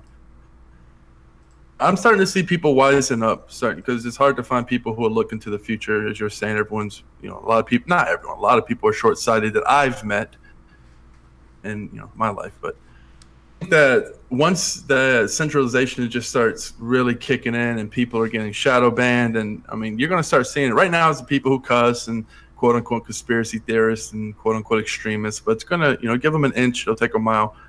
It's only going to get worse. I would say what we could do is just be confident, keep doing what we're doing, creating content, enjoying the platform for what it is, knowing, hey, we're free. We're not going to be shadow banned. We're free to make our content. It's not going to be taken down. We're not going to be banned. Let's be thankful for that first and foremost. Other people, that's a necessity. So what Steemit has is a necessity in life. The necessity to actually be heard and not be banned. Be bullied, if you think about it. I mean, it's a form of online bullying by a monopoly. It's insane. Some big monopoly is going to poke some little channel and ban them and wipe them off the face of the earth. Could be his main reason he gets paid and puts food on the table. They don't know. They don't care. Realize that they're putting their life on a shaky table. More and more people. So I would say spreading awareness, not just about Steemit, but the shaky table they're on. I know a lot of them know it, and they still get the views. So that's what matters to them. But that's going to keep dying off, and we're going to get the cool people first. The people who are a little bit radical, a little bit edgy, as we already have. You saw with the Dollar Vigilante and a bunch of other people with large followings. Look at it as like a beach. We're going to onboard some more, and the waves are going to come back, but some of them are going to stay, and that's just going to keep happening until the beach is so crowded. And Facebook is going to be something that like worse than MySpace. People are going to look at it like terrible. So. Yeah, Anka's saying that she thinks that we should let them discover, not rather than inviting them aggressively. I somewhat agree with that. Like, there's a lot of people out there that shill, and as we call it, shill, and I started to hate that. I don't know how you feel, Crystal, about shilling, but like the whole, price prediction for pick your coin. It's gonna be XRP. Like, yeah, XRP to the moon, and they're just screaming like a freaking banshee. Like, I started to hate that because I'm like, it makes the whole proposition of cryptos just look like a, I don't know, like a childish thing. Like all of a sudden, like, yeah, it's not serious. We're just pretending. Like, this is not a value proposition. It's just people that like to gamble. It's the same as going to the casino, snoring some cocaine, and so I don't like it. Bottom line, I don't like it, but. At the same time, a lot of people that were promoting Steam were doing it with that angle. And the biggest promoter of Steam, he's not doing it anymore. And I think that's a good thing, silver lining there. But he also had that angle.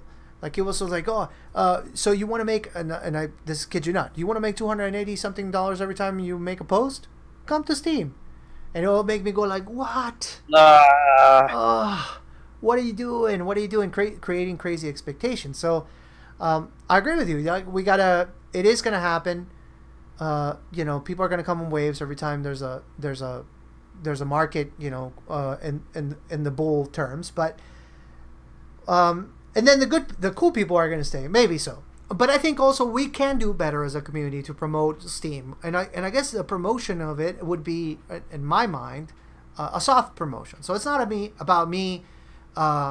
Making a video about Steam saying, guys, listen, like, get in now, because if you get in now, you're gonna 10x by December, and saying all these stupid predictions. But it's me using Steam.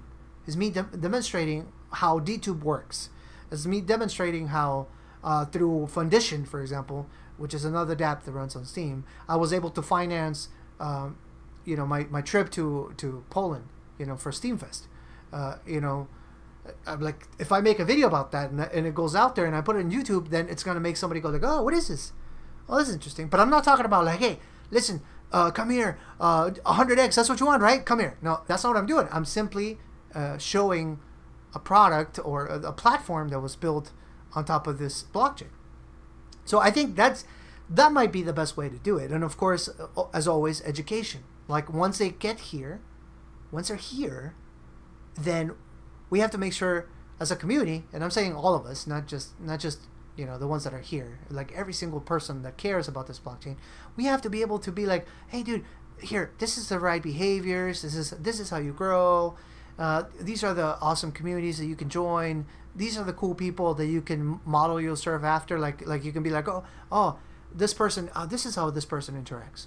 You know, okay, take a little bit out, invest a little bit. You know, trying to create that the right mentality so that the person gets involved, and then it starts to eat its own dog food, as you call it. You know, but it takes all of us. It is conditioning, Cope. It is conditioning. But that sounds wrong. But yeah, but it is conditioning. So many different talents. That's what makes it. So there's people who can do so many different things. So. Absolutely.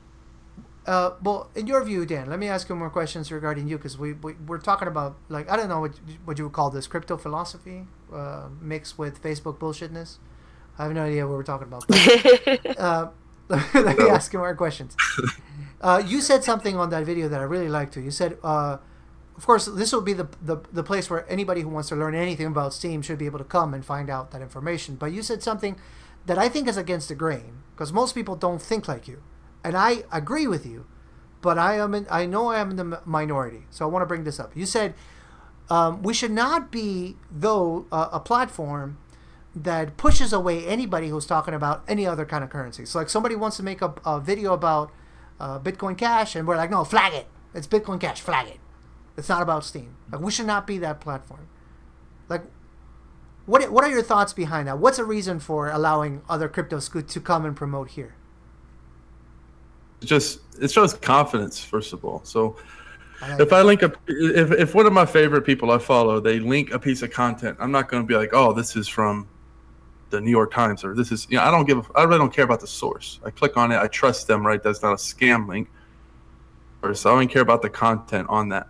So if we're just eliminating, first of all, we're a crypto platform and we're a niche. It's kind of like the colleges, and then just never accepting any other colleges. Like, if you're not Harvard, this is Harvard book, right? Like, you can't talk about any other college. You're gonna get thrown off the platform. No, they have their angle. We have our angle in the crypto, which I happen to think is the future. It's a very big angle to have. We should be very confident. We should embrace. Now, if you want to flag Bitcoin Cash because you think Roger Ver's a dick, hey, that's what you can do that. But it's your stage. As a community, we shouldn't be frightened. It should be accepted. It should be obvious. Like, you know, you don't go onto Reddit. I so agree. You don't go on Reddit and afraid to post something. Right? It's free. It's open. And Steam. There's a reason why you see Steam in dollars and not just in Steam, because people don't care. You know, a lot of people know about crypto. They don't care about crypto. They want to see it in dollars. They want to be able to talk about whatever the hell they want to talk about. They don't want to just be forced to talk about one crypto. So, yeah, that pretty much wraps it up. Oh, I agree. It's about confidence, right? Like, if you believe that Steam is going to make it, then why would you be afraid that somebody makes a post about EOS? Like, right? Yeah. Oh, no. If you post about EOS, then you're a traitor. Don't talk about EOS here. Like, that means diversify people. That's like the basic common sense of investing, isn't it? Like, to reduce risk, diversify investment. So, yeah, if you're into crypto, maybe get into more than one and cover your ass a bit. Hagrid is saying it'd be weird to be in a room of, because then it gets cult-like. You know, if you've ever been in a room full of Bitcoin maximalists, it gets really weird. You actually drop the mic, looking at you like, oh, I'm just looking for the bathroom. I'll be out of here. I don't understand that mentality. I have to. We're going to talk about this again, I guess, because I think I talked about this last time, but I just have to. Like, let me ask you, what do you think about that cruise and the quote-unquote debates? Like, what is your opinion on those debates? The maximalists freaking tossing... Yeah. I'm for one, love debates. The cruise was... I think that was a joke. Yeah. Like I said, I'm very unpopular with... It's hard to fully love me because I'm going to like something that you absolutely hate, and it's almost a guarantee. Like, I'm a fan of Roger Ver. Now, it's been harder lately because he's been saying some crazy fucking shit, and I'm like, really, Roger? Did you like, I love you, dude, but man, it's like a drunk uncle at the party. And like, no, just sit down, stop talking. Just help If you me. saw the Charlie Lee debate, that was Oh my cringeworthy. god, man! I couldn't do it. I had to stop. Roger's a good debater, but I was just like, what? Did you really just promote a link of yours in the middle of debate and have to apologize for shilling your? I was like, oh man, but I still love him because I don't judge people by their worst moments. That this whole maximalist thing is really egotistical. Just a bunch of fucking jackasses, debating. I don't know. I'm a fan of Bitcoin Cash. I'm a fan because I'm intrigued to see what works. I'm a fan of either works. Like, I'm not rooting for one or the other. I'm rooting for both of them. Financial freedom for the world is what I'm rooting for. I don't care if it's, Bitcoin with Lightning Network and they have this liquid side chain and I don't understand how that's going to work. Like, I'm not a super tech guy, but 1 megabyte block seems awfully small, and it would have been just upgraded to 2 or 3 megabytes. I know it would have been a hard fork. I don't go down that road, but fees, it really hurt the market. I don't know. I think the philosophy on both, I hold both. I love both. I want both to do good. But as far as this whole maximalist attacking, but in a funny way, I knew that Bitcoin had made it when this happened, because the argument shifted from is Bitcoin going to make it to which Bitcoin is going to make it. And when that confidence shifted, I was like, this is pretty cool. People, seeing that rise in awareness. So I thought that was pretty cool. That's a good way to put it. Absolutely. That's a very good way to put it. I heard something just the other day which sort of made me think, where people are still comparing Bitcoin to like the tulip bubble, and was it tulip fever or whatever? I don't know what the hell it was called, but basically the tulip thing. And then there was sort of like, but that lasted, I think it was a year or two, and there was a few different examples, but they all only lasted a couple of years. Bitcoin's been around almost a decade now. Like, where I think we're pretty much here to stay, whether or not it gets forked 20,000 times. There's going to be crypto and blockchain being used and adapted in many, many different ways. They're making fun of your accent, Crystal, in chat, so go ahead and write down the names. Tulip! It's tulip! Write down the names so you can flag them, okay? I got it. But she's not even going to flag them with her account. She's going to flag them with Osmond. She's going to be Osmond, flag these people over here. Yeah, you should know. I generally don't flag, but I do have a defender. I have a knack of when people pick on me, it doesn't go that well for them, I've noticed. I just usually shut the fuck up and just let it go, but it usually gets sorted out. Yep, it usually does. And actually, that is one of the good things about Steemit as well, is I'm not saying that there isn't any, bullying or bullshit, but there's a lot less hostility and anger en masse. Like, we know the main players of who's shit-stirring shit. But, like, en masse, if someone's going to be bullied by someone who isn't, like, a mega whale who can destroy everyone, people will come to defend them. And usually that person will be picked up and carried and meet a whole new group of people and become established. I've seen so many people become established through bullying on this platform, whereas on other platforms they usually just sort of slink away because they'd rather not deal with the hostility. It's really hard to make any tokens here if you're a bully. That's actually Zippy's story. So you see in chat, Dan, Zippora, that's exactly what happened to Zippora. Hello, Zippy. Yeah. So, hey, lovely. So the way that it happened with Zippy was that she jumped onto the platform. She wrote this beautiful post, a very vulnerable post, beautiful thing, like it'll make you cry. And then back in those days, there was this whale that came out of the blue. Nobody knows exactly who he was, but this whale was on a mission, right? And I actually appreciated the mission. But the way that that he or she, because I have no idea, was doing it, was pretty messed up, So it was, if people were using Bitbots past the third day, so past 3 days or 4 days, he would flag, right? Or he or she, I have no idea. Grumpy Cat was the name of this whale. So So Zipporah made a post. There was a post about suicide. Very beautiful, vulnerable post. Like good read. And but she used a Bitbot, and it was obviously past the 3 days, and Grumpy Cat flagged it. So of course it was a situation to where the community, and that's one of the reasons that I am so bullish about Steam, because that shows, I guess you could say, our resilience. That shows our ability to come together. You know, it's hard to make a lot of people agree on something. It's hard. Like if you ever try to manage a big company, it's really hard. So, but when you see this kind of thing, right, and all of a sudden this whole community, because all of us here, all of us on MSP, the community that we're on right now, which is huge, currently it's huge, like 20,000 users. Back then maybe we had 6,000, 7,000, so it's grown even a lot more, or it's possibly bigger, I'm not sure.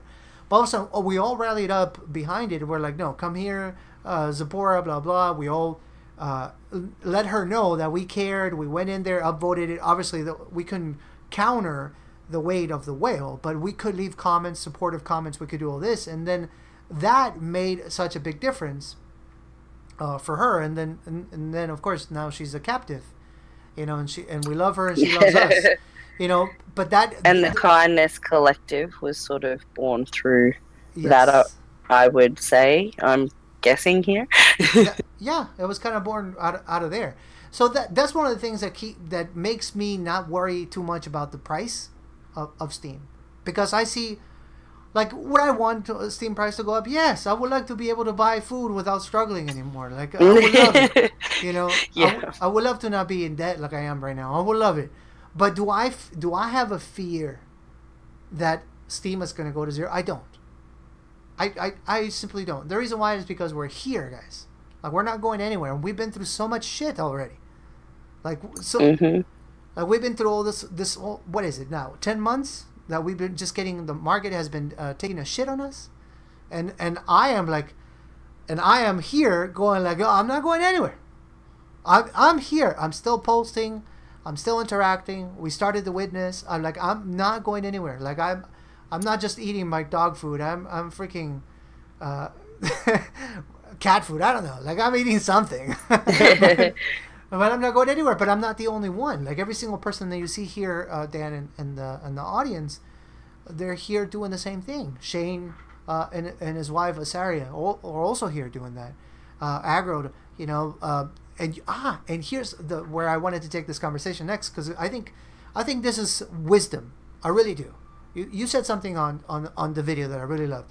Aggro has been working with Yabat Matt, which is another Steam witness, on Steam Monsters. So I'm sure you know a little bit about it. But they've been doing this, building this, in the bear market.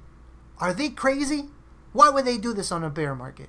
Now, I'm obviously giving you an alley-oop right now, so you can explain to people your philosophy of bear markets. I always believe that in bear markets, that's when you build. You're referring to that plane analogy, but yeah, when you get on crypto, I look at it similar as a plane, especially with Steam, because you have to power up. And when there's turbulence, if you jump out, you know, you're not, you know, there's no parachute. You're out of there. You can't get out. Yeah, it's gonna suck. That turbulence. So I'm as confident as my investment as if I get on a plane and I'm going to LA. So it's like, okay, I'm going to LA. I'm getting my ticket. I'm not worried about crashing. It might, because it's a freak thought that you can't control, but you don't obsess on it. And you know that, hey, you know, this is life. You got to take some risk. You know, if you want to travel, you got to get on a plane, and they do crash. So once you're okay with the worst case scenario and inevitability about life, getting back to the bear market, then it just makes sense to build, because when it's the bull market and things are pumping, everything's going crazy. There's so much sign up. There's so much to do. There's so many opportunities to go away. And during the bear market, that's the best time to build. And when you see people, you know, Yabat Matt, Aggro, making things like Steam Monsters, it makes you so bullish, because there's people building in the bear market. That's the key sign of a project that's not going to die. That's one of the things that definitely sold me. There's all these people. All you hear, if I looked at Steam, I think of it as a construction site. All you hear is like clink, clank, you know, just tools being put to work. And you're starting to see, like, if you can envision what it's going to look like when it's done. I just think that it's been one of the most successful projects during this bear market. That's right. You said another analogy you used because I really liked it. You said, in the bear market, that's when you put the seeds down. You don't harvest in the bear market. Remember that? Yep. That's a beautiful analogy. Yeah, like this is not a time for harvest. You gotta know. Yep. You gotta know when to plant the seeds. You gotta know when to harvest. You can't. Yep. Yeah. So Agar was saying he sold 700. They've sold 700K in a bear market. Yeah. So that's information, right? Like that's information that if I think most people had, especially those prophets of doom, they wouldn't be able to look at that and be like, oh yeah, that definitely we're going to zero. Like you would have to be an idiot to look at that and be like, okay, this game has gotten so much hype. They also had a very successful campaign on Kickstarter, and it's getting so much hype, and be like, oh yeah, we're going to zero. Like you would have to be an idiot. Now, if you don't know that information, that's a different story. But we go back to I guess you could say the main topic of this conversation, which is research. Like you gotta do your research. You gotta learn about the things that you're participating in. Do people have to be experts? So you have to know everything? Oh, I can tell you, if I look at a code, I can tell you what hashing algorithm. No, that's not what I'm talking about. But you have to know what the value proposition is. Where does that come from? Because if you don't know that, if you can't answer that, then that's right. Like you are gonna be afraid when the price goes down. It is gonna freak you the fuck out because you don't understand it. You don't understand the core principles of it. Why is it valuable? But if you do, like you keep on saying in those videos, when the price goes down, you go like, shit, I wish I had more money to buy it. And if you have some, you'll freaking buy the dip because you see it as an opportunity, not as a problem. That's compounding energy, because if you're constantly being negative that the price is going down, that's energy down the toilet. But if it's making you happy because you understand, hey, I have a little bit of money on the side, and even if you don't, I'm a big fan of Zen moves. Meaning if there's something that, name Zen move, but that basically means if something painful happens to you that doesn't kill you or hurt one of your family members, it's a good opportunity to grow from it. In crypto, poker especially, but crypto is a really, really good way to grow your emotional intelligence and your emotional strength, because if your project goes down and you don't have the money to buy it, that kind of sucks, right? That's like, it might make you happy if you're a psychopath, but like normally you're not going to feel great about that, and you can observe from it and kind of grow emotionally through meditation and a number of ways to grow through that. But so that's the way I always look at it. Just live in life, no matter how hard it is, you should always learn a way to grow from it stronger, because inevitably that's what you and everyone that loves you wants for you. That's not right. Suffer. That's right. I honestly, for me, this year has been a year of lessons. I don't say this with pride, of course not, but I was one of those idiots that learned that there's no free lunch, and I made a really stupid bet, but uninformed, and took it to the jaw. Really did. And the whole year I've been struggling financially, but here I am, and even though I should be depressed in the bed, freaking not eating, but having an IV keeping me alive by most people's standards, here I am also trying to build, because I see the long-term vision, because I know that future Menno 2 or 3 years from now is going to be like, hey, you remember when you were back then going like, oh shit, yeah, don't buy a soda right now. You got to save the money because the bills are due on Friday, so you can't be buying soda. Like no, keep everything in the bank. You got the bills to pay. You remember that guy? Oh yeah, I remember. I was like, man, that's some crazy times, right? That is some crazy shit. Now, like, I'm living in a boat, which is one of the goals that Anka and I have, to have a boat of our own and maybe go see the world a little bit. I'm doing other stuff, and I'm like, you know why I'm here now? Why this is happening? Because when the other thing was happening, when the markets were a bear market, and when I was like you were saying in your analogy, when I was putting seeds on the ground, going like, shit, one day I'm gonna be able to eat, I didn't falter. I wasn't like, you know what? Let me just, I'm gonna put just a little bit of seeds in the ground, because I don't know if these things are gonna do anything. So let me just eat the seeds. An analogy that I keep on making, which is which is one of the things that I guess frustrates me with a lot of the mentality that happens, not just in Steam. This is in the world. It's like when you first come onto Steam, of course you have nothing, or if you don't invest, you have to work on this whole thing, and I get it 100%.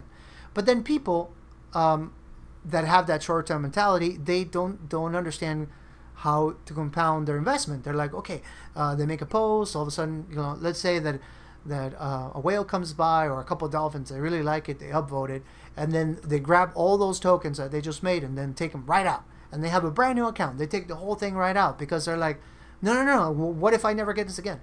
And then not even going into the whole entitlement thing, but then all of a sudden more time passes, they keep on doing it. Every single time they hit one of those little field goals, they just take all the money out. Then 6 months, 7 months, 8 months go by, and they're like, oh man, I've been wasting my time with this place. It's a scam. The whales are evil. Everybody's evil. But you never invested in yourself. And I've seen that so many times. That's a common theme. So many times.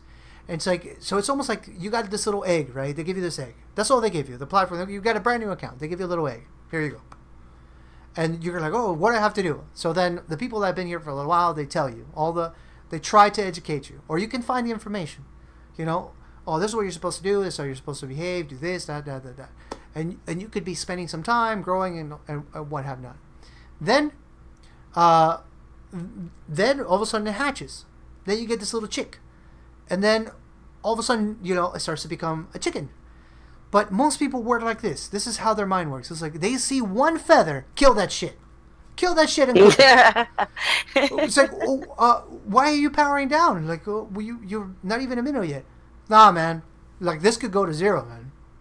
Kill it. And then freaking they got this account with 100 Steam power 2 or 3 months later. And then they're like, you know what? It's the whales. It's the whales.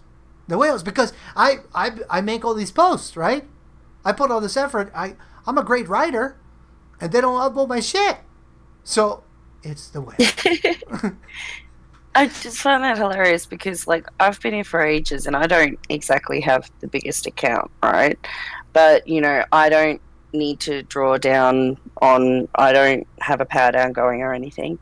I just keep all of my liquid profits and I usually use it for open mic, Sounds of Steam, and, like, the Steam Musicians Show, all sorts of things. And I try and give it back to the people who are clearly very talented, have put in a lot of effort, and aren't making that financial reward. And I do that not to try and seem holier than thou sort of thing, but it's more so that the people can understand that it takes time to get to a point where you have this if you're not investing money, and if they get that fever, that enjoyment from being here, and sometimes winning a competition can do that. It's shameless plug, Shane. Basically, it's about showing the little people that they're appreciated, and even though they may not get the biggest vote from me because my vote's like worth 10 cents, I have some money because I've been here a while. I have support that I've built up over years. And I can sort of, pass on the love a bit. It's like a redistribution.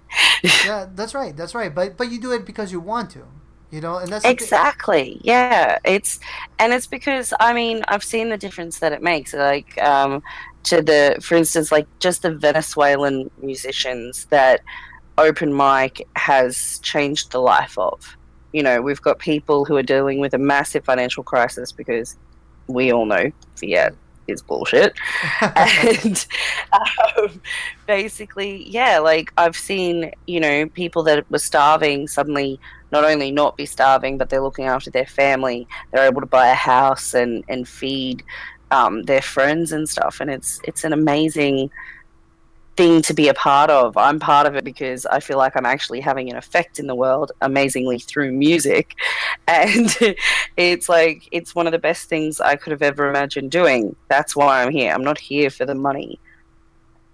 Yeah, well, they're talking some crazy stuff in chat, so I'm trying to pay attention. They're talking about Well, Shane is doing a shameless plug. I like that, shameless plug.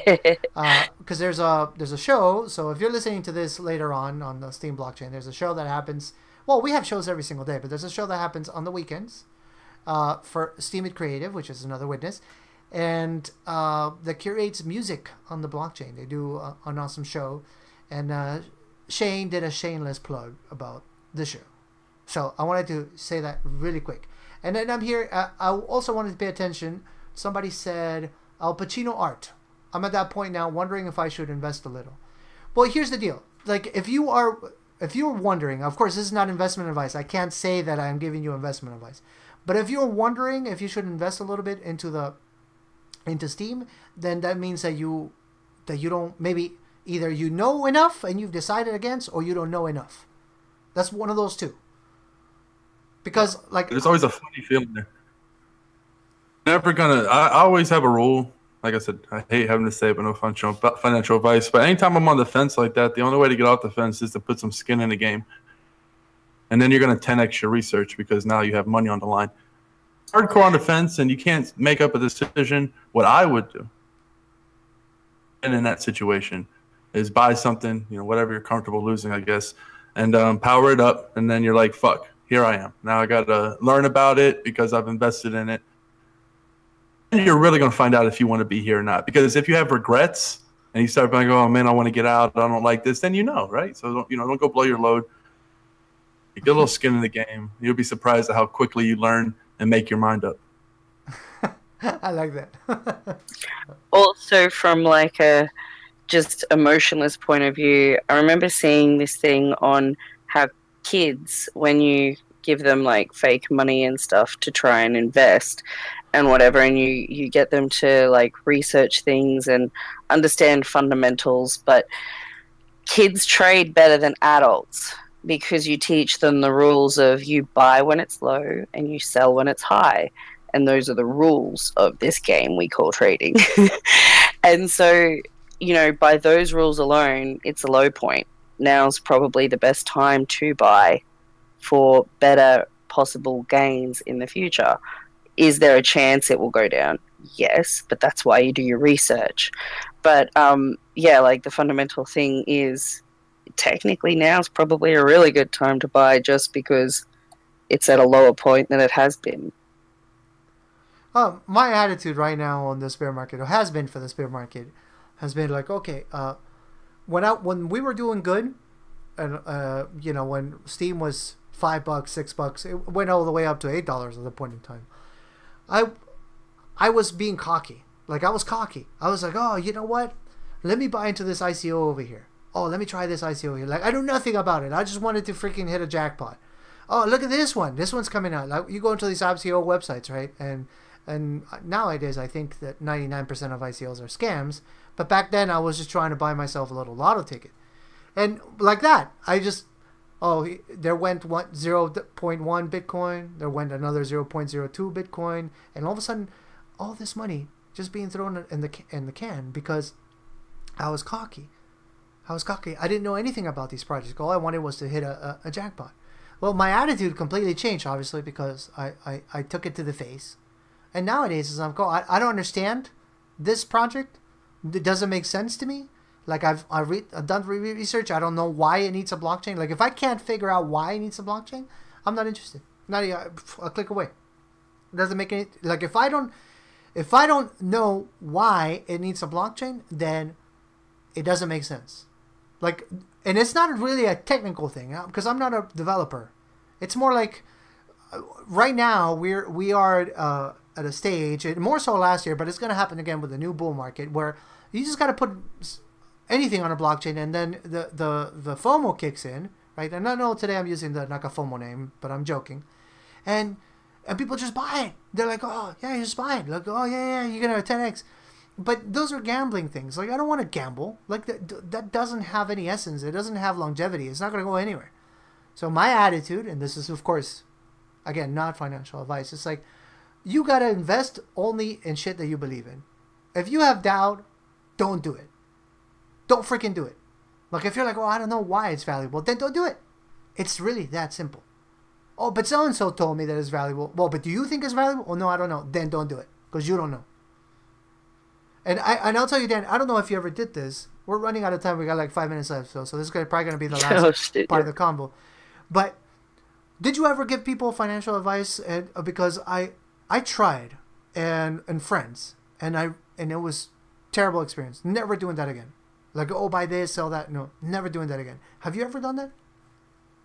No, and the reason is I've been offered. Actually, I've been offered. I don't know, some crazy people during the bull market. They think anyone with a YouTube channel can be a advisor or a not advisor, but advisor them on the money. And I'm like, I don't want that kind of pressure. I already know have other people's money that I'm, because that shit, then I'm going to be stressful. And the whole thing of my life is I don't want to be stressed. So the only time I told people to buy was when I was doing very well for myself. And I said, hey, guess what? This goes to zero or whatever. I'll refund you. So it's just really close friends that, they saw what I was doing and they couldn't handle it. They're not going to do the research. I love them, but they're not going to do the research and they don't care. And they just don't want to go to zero and they want to make some money.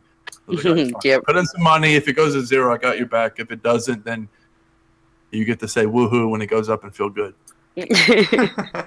I love it. I love it. And that is so my brother. That cracks me up. I had a terrible experience with a friend of mine, a good friend of mine. He tells me, oh, I want to get into masternodes and also that. And I did some research. Oh, let's get into smart cash, get into this and all stuff. And I gave him some things that I thought he could look into. He bought masternodes, and then they went lower, because that happens. But the deal, no, I'm not saying to anybody go buy masternodes. I'm not interested in doing that for myself. But you buy smart cash, put up your masternode, whatnot, and then the price goes down. What is the stupidest choice you can make after that? Sell it. So, yeah, so. Well, he sold all of them because the price went down, and then he was angry because he lost money. And I said to myself, you know what? I'm never doing this again. Yeah. Yeah, that's it. I don't blame you. Yeah. Yeah, I'm never doing this again. Well, brother, we only got 4 minutes left, so to close out the night. Well, tell me, what are your? I guess you could say we're gonna close it like this. First of all, tell me what are your plans with Steam? What do you see yourself in the next few months, in a couple of years? What do you want to do? Like, I know that you're making content, you're making videos, but I suspect, and I don't think I'm wrong, that you also want to be a big part of the community. So, give it to me. Give me your sales pitch right now. So right now, I believe I'm over diversified and I never sell for a loss. So looking to channel my money into 4 main projects, and Steam being one of them. And I just plan on doing as much as I possibly can. I don't have any expectations. I just know I'm going to go all out. Anything on the table. I think that this is like YouTube when it first came out. A million times better for obvious reasons. I think it's just such an opportunity. Fails, whatever, cool, you can just move on. But man, to see the opportunity and for it to come through, there's no greater feeling and no worse feeling. There's no greater feeling than seeing an opportunity, having your gut going forward, and it works out. It's the best feeling you can have. And then the worst feeling is to not trust yourself, betray yourself, not do it, and then it goes off without you, and you feel betrayed, and you don't trust your own judgment after that. So I'm just going to keep, hopefully, I don't say hopefully, I hate that word. I'm going to compound my value. Keep doing that. Awesome. Nice. M1 wants to know, we got 2 minutes left, so really quick, what other 3 projects are you involved with? I'll give one, and that's EOS. EOS. Yeah. I don't like giving up my projects. Oh, it's all good. See, because that M1 is going to buy a token, and then it's going to go down, and then he's going to sell it, and then he's going to tell you, Dad, bro, what was it? Like, you on the show, you told me, man. There's no benefit to giving your tokens out. So everyone knows I like EOS, so EOS is one of them. And Steam. There you go. That's kind of how it happens. I always find it kind of comical that we have to say, oh, there's not financial advice, not financial advice. But it's really because you open yourself to this liability, right? Like, people put these crazy expectations, like, oh, you're supposed to have the crystal ball. like especially on TA guys, right? I don't believe in TA too much, to be honest. Like I believe they're self-fulfilling prophecies, but I don't believe that they're magical. They not that I believe in psychohistory too much, but there is some truth to it, like the psychology of the masses, right? So, but it's not like I look at TA and go like, no, you know what? We're in wave 3. This is gonna happen. It's wave 3. That's what I think that's stupid. But what I do know is that markets are cyclical, and they go up, and they go down. So we're gonna go back up. Don't know when. And until then, I'm gonna keep on working hard. And I hope that if you guys got anything out of this conversation, right, is that you go like, okay, what are you doing? What are you building? And keep on working hard, because this is the time to be doing that. Because when we're in the bull market, then that's the time to harvest. So I think we are officially over. Yeah, I think we're off air. I'm pretty sure, actually. But I think it might have just ticked over. Yeah, we're off air. So I'm going to end the recording there. Obviously, Dan, thank you so much for coming. I think we had an awesome conversation. You were listening to They Call Me Dan, Da Hints. I don't know if that's how you would say it. On Steebit. I'm going to add links to this video so you can check it out. Follow him. Check out his content. You're also listening to the voice of Crystal, my dear co-host, and of course, me, Menno. And that's going to be it. Menno signing out.